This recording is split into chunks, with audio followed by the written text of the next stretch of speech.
vendredi 6 janvier 2023, Iggy Pop sortira un nouvel album intitulé Every Loser. À cette occasion, le rocker s'est confié au New York Times sur son rapport à la drogue et les situations improbables dans lesquelles il s'est retrouvé à cause de ses addictions. Iggy Pop est de retour. Après la sortie de son album Free en 2019, le rocker sortira ce vendredi un nouvel opus baptisé Every Loser. À cette occasion, le chanteur est revenu sur sa longue carrière dans les colonnes du New York Times. En toute transparence, il a également évoqué son addiction à la cocaïne qui a commencé dans les années 60. Je me souviens quand la cocaïne est arrivée dans la région de Détroit.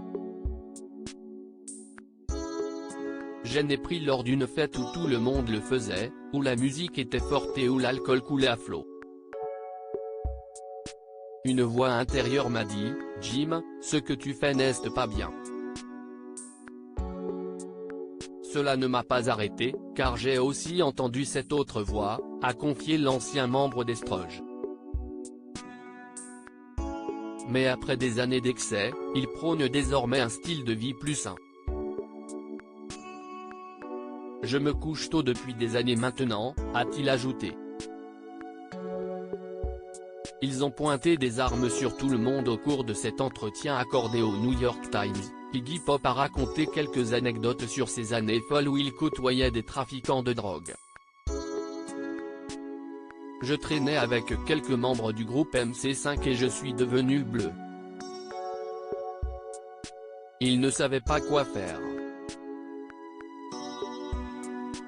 Je me souviens juste que je me suis réveillé dans une baignoire pleine de glace. Ils m'avaient jeté dans la glace, et ça n'a pas marché, alors ils ont utilisé des sels pour me ramener, s'est-il souvenu.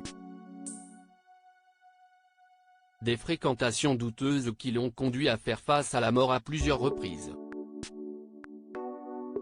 Une fois, à Hollywood, j'étais dans le même appartement que quelqu'un qui avait un grand stock de cocaïne, et il s'est avéré qu'elle avait été volée. On frappa à la porte et la dame dont c'était l'appartement ouvrit un peu la porte et boum. Un gros gars a fait irruption, puis un tas de gars derrière lui, tous armés. Ils ont pointé des armes sur tout le monde, et pendant qu'il essayait de savoir quoi faire de nous, l'un d'eux a dit, « Si est Iggy. Laisse-le partir », a-t-il expliqué. Une affaire qui s'est finalement bien terminée.